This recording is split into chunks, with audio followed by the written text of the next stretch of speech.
Some stories begin with a grand gesture, a bouquet of roses on a doorstep, a confession in the rain, a declaration made in front of a crowd with shaking hands and a pounding heart. This story does not begin that way. This story begins with 3 words on a phone screen at 11:58. On a Tuesday night, 3 words that changed everything, but before those 3 words, there was a year. A whole quiet, aching, complicated year of living 14 steps away from the one person who made every ordinary moment feel slightly electric. 14 steps, because I counted them once. I counted them the way people count things they are trying not to think about too much, obsessively, privately in the dark. His name was Marcus Reeves. He was my neighbor. And for 12 months I had been absolutely, completely, and inconveniently convinced that he was straight. This is the story of what happened when I found out I was wrong. The apartment building at 14. Calloway Street was not special by any objective measure. 6 floors, 18 units. An elevator that worked for days out of 7 and made a sound on the remaining 3 that could generously be described as concerning. The hallways smelled faintly of whatever Mrs. Okafor on the 3rd floor was cooking, which was always something warm and deeply savory and made you feel welcomed even when no one was home. I moved in on a Saturday in late September 2 years ago. My name is Elliot Vance. 28 years old, graphic designer. The kind of person who owns too many houseplants, names all of them, and then feels genuinely guilty when one of them dies, which, given my track record, happens more often than I would like to admit. I was carrying a box of books up the stairs, because the elevator was having one of its difficult days when I first saw him. He was coming down as I was going up. He was tall, not overwhelmingly so, but the kind of tall that you notice in a hallway. Dark hair, a little longer on top, pushed back from his forehead in a way that looked effortless, but probably wasn't. Strong jaw. The kind of eyes that in a different century would have inspired poetry, deep brown, almost black in the low hallway light, with something in them that I could not immediately name. Warmth, maybe? Or watchfulness? Or both at once. He was wearing a gray t-shirt and running shorts, and he was clearly coming back from an early morning workout, and I was sweaty from carrying boxes, and my hair was doing something I had not approved. And this was, objectively, not my finest moment. He looked at the box in my arms and said, without any preamble, "You want help with that?" I said, "I'm fine, thank you," in the voice of a person who was very much not fine, but had too much pride to admit it to a stranger in a stairwell. He smiled. Not a polite smile. A real one, with something slightly amused behind it. "I live across the hall from you," he said. 414. "I'm Marcus Elliot," I said. "Nice to meet you, Elliot." He reached out and took the box from my arms without asking again. Just took it easily, like it weighed nothing. And that was the beginning. Over the following months, Marcus Reeves became a constant in my life in the way that a piece of furniture becomes a constant, always present. Always familiar, always somehow exactly where you expect it to be. Except that furniture does not make your pulse too complicated. Things when it knocks on your door to ask if you have seen the cable guy. Because he missed the window and thought maybe the guy knocked on the wrong door instead. We fell into the easy rhythm of neighbors who genuinely like each other. He knocked on my door when he made too much food, which was often. I knocked on his when my Wi-Fi went out, which was also often. We watched football games he cared about, and crime documentaries I cared about. Sitting on opposite ends of his couch with the kind of comfortable silence between us that usually takes years to build, I learned things about him the way you learn things about someone. You see, in small doses but consistently. He was a civil engineer. He worked long hours and came home tired, but never complained. He had a younger sister named Dana who called every Sunday and made him laugh in a way that changed his whole face. He could cook 3 things exceptionally well and everything else passably. He ran every morning at 6 regardless of the weather. He had a shelf of books he claimed were for work, but which included 3 dog-eared literary novels he had clearly read more than once. He was, in every way I could observe, a good person. He was also, in every way I could observe, Straight. There was a woman named Priya he had dated for most of the first 6 months I knew him. She was beautiful and sharp and funny, and I liked her, which made everything more complicated rather than less. They ended things in the spring, mutually, calmly, still on good terms from what I could tell. He did not seem devastated. He seemed tired in the way that people do when something has finally ended that perhaps should have ended sooner. After Priya, there were a few others, brief, nothing serious. Always women. And I watched all of this with the particular discipline of a person who has firmly and repeatedly told himself that what he feels is nothing more than proximity and appreciation. A man can find another man interesting without it meaning anything. A man can notice when another man laughs without it meaning anything. A man can lie awake some nights thinking about a voice in the apartment across the hall and tell himself firmly and clearly that it means absolutely nothing. I am a very convincing liar when I need to be. The truth, of course, was simpler and more inconvenient. I had been falling quietly and consistently in love with Marcus Reeves for the better part of a year, with all the discipline and restraint of a person who knows the fall is happening and keeps falling anyway because they cannot find the ground.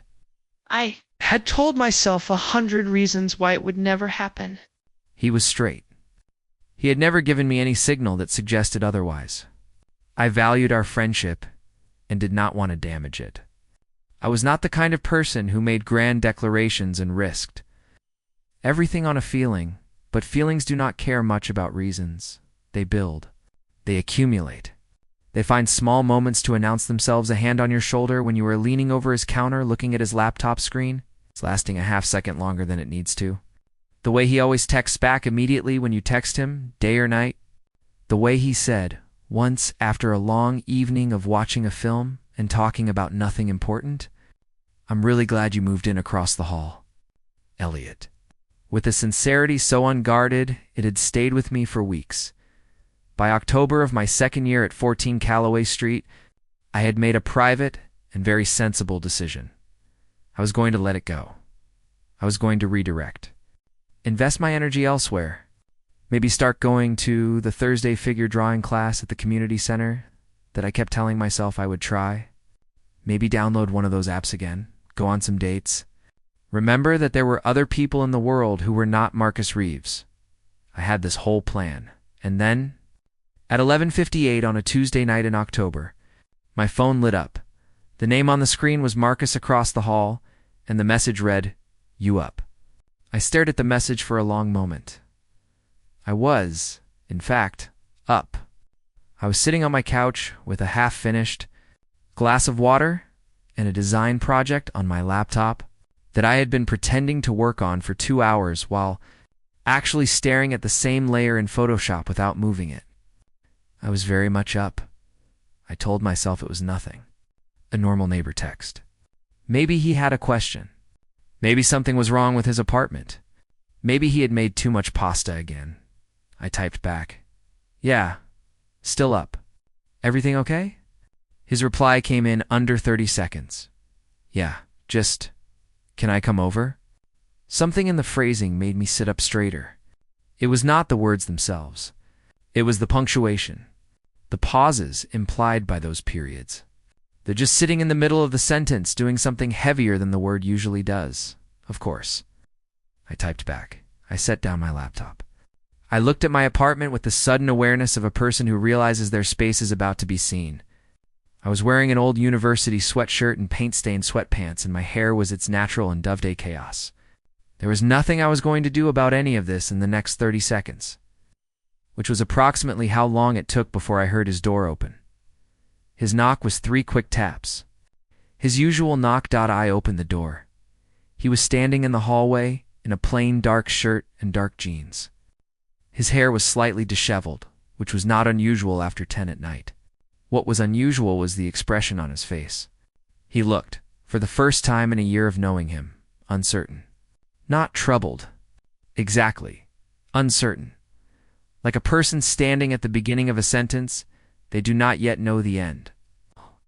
He looked at me for a moment that lasted slightly longer than a normal look lasts, and then he said, low and unhurried, like a person setting something down that they have been carrying for a long time. Don't make me ask twice. I did not move for a full second. The hallway held the two of us in its quiet. Fluorescent light, that particular shade of institutional yellow that makes everyone look slightly tired, and Marcus was watching me with an expression I had never seen on his face before. It was stripped of the easy confidence he usually carried. What was underneath it was something more honest, more unguarded, and considerably more terrifying in its vulnerability. "Marcus," I said. My voice was level. I was proud of that. "Can I come in?" He asked, quieter now.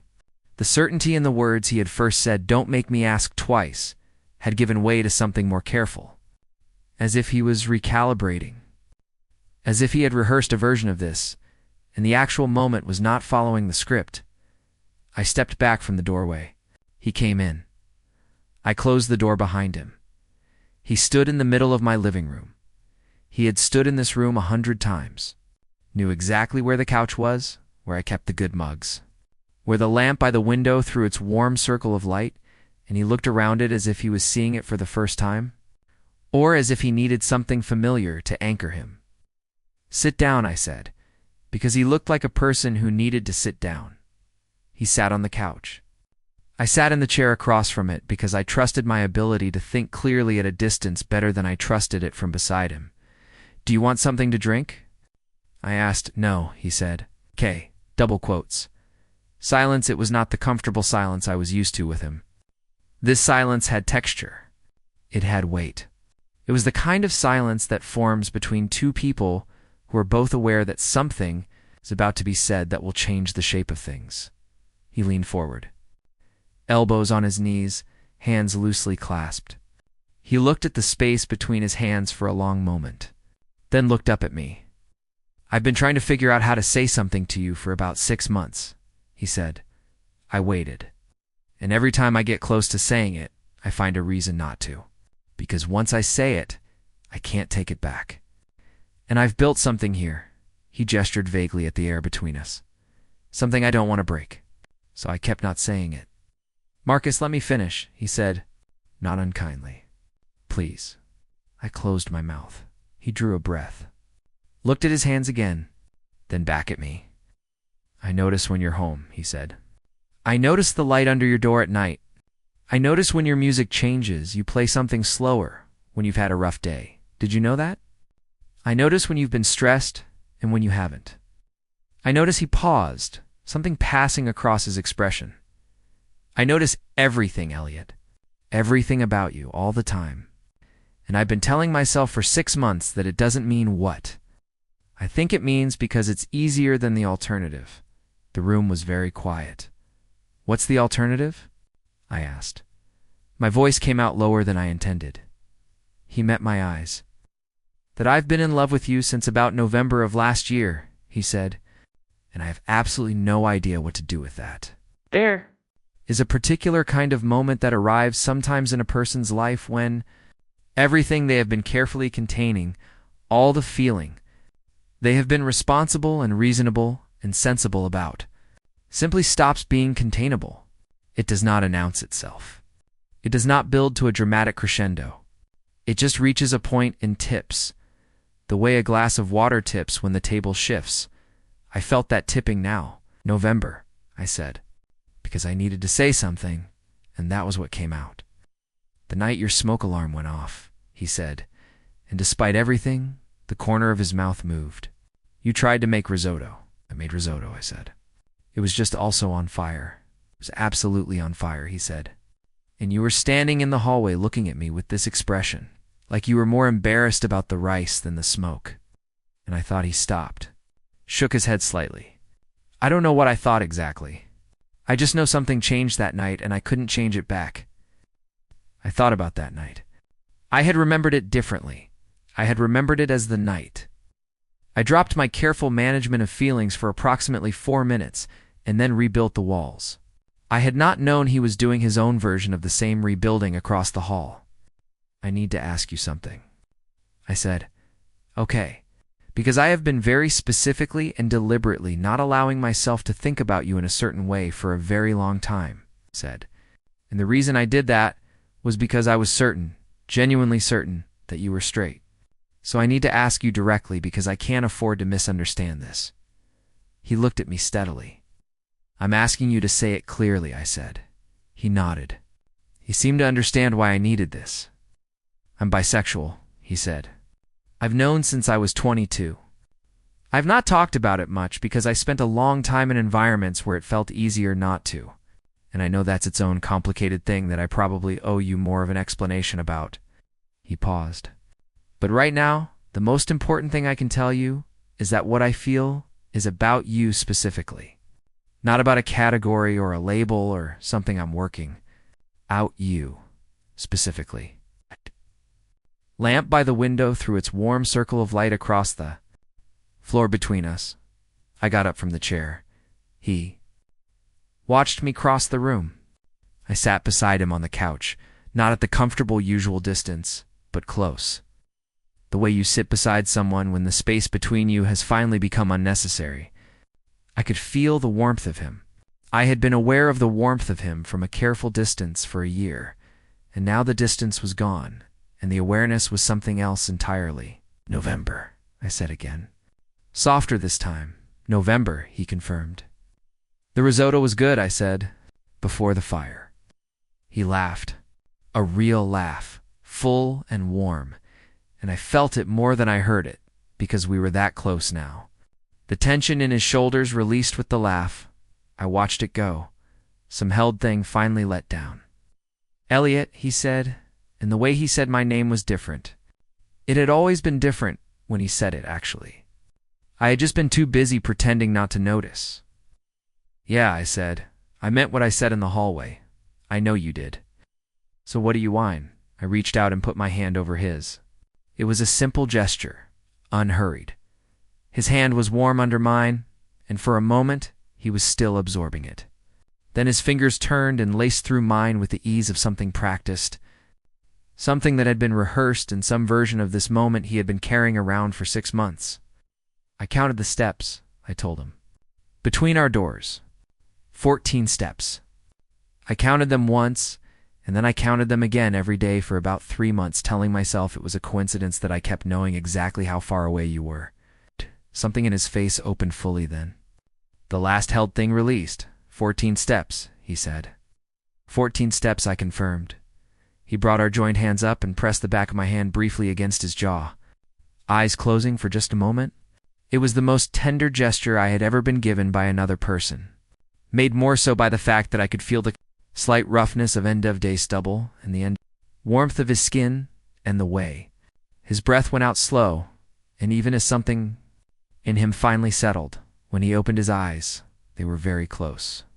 The lamplight was warm and the room was quiet, and there was nothing between us anymore. Can I? He started. Yes, I said. Before he finished, he smiled. Then he closed the distance. The kiss was soft, unhurried. The kind that does not announce itself with fireworks, but instead with the particular sense of rightness that arrives when something that has been misaligned for a long time finally finds its correct position. His hand came up and touched my jaw, tilting slightly. And I felt the whole architecture of the year before dissolve in real time. Every careful distance I had maintained. Every managed conversation. Every November to October of telling myself the feeling was something I could live without. When we finally pulled back, both of us breathed for a moment in the warm quiet of the room. I should have knocked earlier, he said. I said, you really should have. He laughed again, and we stayed there in the lamplight, hands still joined, with a particular piece of people who have finally put down something very heavy and found, to their relief, that their hands still work fine. The weeks that followed were both exactly what I expected and nothing like what I had imagined. What I expected, that knowing would be simple. That having the thing I had quietly wanted for a year would feel like the end of a long journey arrival. Resolution. What I found instead, that arrival is its own beginning. That knowing someone across a hallway is entirely different from knowing them in the new way. That opens up when the careful distances are gone. That intimacy is not a destination. It is a country you move into, and spend the rest of your life learning to navigate. Marcus, I discovered, was afraid of his own depth. This is perhaps the most surprising thing I learned about him. He was easy in the world, easy with people, easy with situations, capable and calm and forward-moving in the way that some people simply are, built by disposition and practice to handle what comes at them without flinching. And yet, when it came to feeling things fully, he had learned over many years to keep a careful hand on the throttle, to feel at a managed volume. He told me this himself 2 weeks after the night of the text, sitting across from me at the small table by my window where we had taken to eating dinner together most evenings. He told me with the directness that I had come to understand was his particular form of courage, not the dramatic, performed kind, but the quiet kind, the kind that says the thing plainly, even when it costs something. I spent a lot of my 20s managing how much space I let things take up, he said. Feelings, relationships, my own stuff about being bisexual and not knowing who to tell or how. He turned his coffee cup in his hands. It got efficient. But efficient isn't the same as healthy. No, I agreed. It isn't. Don't want to do that with this, he said. He looked up with you. I want to actually be here for it. I reached across the table and stole a piece of his toast, because I had learned that the best response to Marcus being vulnerable was to keep the moment from becoming too solemn. He responded better to intimacy wrapped in the ordinary. He needed to feel like the ground was still beneath his feet while the larger things were being said. Being here for it, I said, includes letting me steal your toast. That's a very liberal definition of emotional presence, he said. I'm a designer. I think about things holistically. He smiled. There it was, that real smile, the one with something behind it. Mine to see now, close up, without the hallway between us. 3 weeks after the text, I met Dana. She drove up on a Saturday morning in a small silver car and came bounding up to the 4th floor in a bright yellow coat. And when Marcus opened his door for her, she walked past him, extended her hand to me and said, "You're Elliot. I've heard about you for 9 months. I was starting to think you weren't real," Dana, Marcus said, in the tone of a person managing a force of nature. 9 months? I said. 9 months, she confirmed, settling herself onto his couch with the comfort of someone who has been using this couch as her primary seating option for years. "He mentioned you at Christmas last year," said my neighbor Elliot, in approximately 4 separate contexts in one dinner, and then spent the rest of the holiday pretending he hadn't. She looked at her brother with great fondness and zero mercy. "It was very obvious, to everyone except apparently the 2 of you." "We got there," Marcus said. "Eventually," Dana said. Then she looked at me and her expression softened from teasing to something more sincere. "He's a good person," she said simply. "He needs someone who sees that about him and doesn't take it for granted." Dana Marcus started. "I'm talking to Elliot," she said pleasantly, and back to me. "Do you want to get coffee while he goes for his run? He needs to go for his run, or he gets moody, and there's no reason both of us should have to experience that." I liked Dana very much immediately and completely. There was a difficult week in the 4th week. It arrived without warning, the way difficult weeks do. Marcus went quiet. Not absent, he still knocked in the evenings, still showed up, still texted back. But something in him had retreated slightly. A careful distance had reappeared, small, but perceptible. I knew it well enough by now to recognize it for what it was. I gave him 2 days, then I knocked on his door. He answered looking tired. Not physically tired, the other kind, the kind that settles in around the eyes when a person has been doing a lot of work inside their own head. "What's happening?" I asked. He stepped back and let me in. We sat on his couch, his place this time, which felt important. His territory. I wanted him to feel the ground under his own feet. "I'm scared," he said after a long moment. "I know that's not a particularly evolved thing to say." "It's the most honest thing you could say," I said. "I've started things before and not been able to stay in them," he said. "Not because I stopped caring, because I got to a certain depth and something in me." He made a gesture, a pulling back motion with his hand retreats. "And I don't want to do that to you." I looked at him for a moment. I thought about what. I wanted to say very carefully because I understood that this moment was important. Not for winning the argument or for reassuring him into a place he could not hold, but for telling him something true. I said, I have been 14 steps away from you for a year, building feelings I was completely convinced had nowhere to go. I know how to exist with uncertainty. I know how to be patient. I paused. What I cannot do is be managed. So if you're scared, tell me when you're scared. Don't go quiet. Don't manage the distance. Just tell me. He was quiet for a moment. That's fair, he said. It's also the same thing I need from you, I said. This goes both directions. He nodded slowly. Something in his face settled. I'm scared, he said again, but this time it sounded different. It sounded like the beginning of a sentence rather than the end of a confession. Me too, I told him honestly. He looked at me. Yeah, I said. You are the person I have been most afraid to want for the last year. Being allowed to want you now does not make the fear disappear. It just changes its shape. He leaned back against the couch cushions and looked at the ceiling for a moment. Then he turned his head and looked at me sideways, and there was something in his expression that was both tired and tremendously relieved. Changed its shape, he said. New fear is still fear, I said. Ow. But it is much better company than the old kind. He reached over and took my hand in the dark of his living room, and that was the end of the difficult week. 6 weeks after the text, Marcus came to my door on a Sunday morning. I was halfway through my second coffee and deeply engaged in an argument with a houseplant named Gerald, who was showing early signs of root rot despite my best efforts. I opened the door, and Marcus was standing in the hallway with his running gear on, his hair still damp and 2 brown paper bags that smelled like the bakery 3 streets over. I want to tell you something, he said. Okay, I said, stepping back. He came in and set the bags on the counter and turned and looked at me with the expression I had come to know as his. I am going to say something real, and I am going to say it plainly face. I talked to my parents last week, he said, about being bisexual, about us. I felt the weight of what he was saying. I knew this was not a small thing.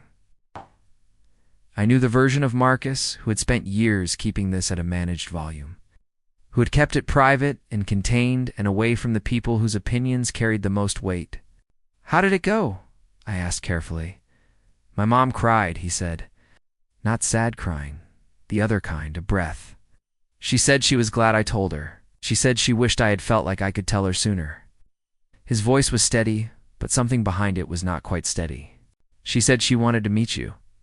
I looked at him. My dad asked if you liked football, he continued, which I think is his way of determining whether a person is worth spending time with. I watch football with you all the time, I said. I told him that, Marcus said. He said that's a good sign. I crossed the kitchen and stood in front of him. He was looking at me with the same expression he'd had in the hallway 6 weeks ago, stripped down, unguarded, honest in the way that costs something. Thank you for telling them, I said. It wasn't brave, he said. I should have told them years ago. You told them when you were ready, I said. And being ready is its own kind of brave. He looked at me for a long moment. Then he pulled me in, both arms around me, and held on. Not the brief, carefully contained kind of hold. The real kind. The kind that says, I am here, and you are here, and the distance is gone. I pressed my face against his shoulder and felt his heart beating and thought about 14 steps, about a year of managed feelings and careful distances, about a text at midnight and 3 words in a hallway, and the way love, when it finally stops being afraid of itself, takes up exactly the amount of space it was always supposed to have.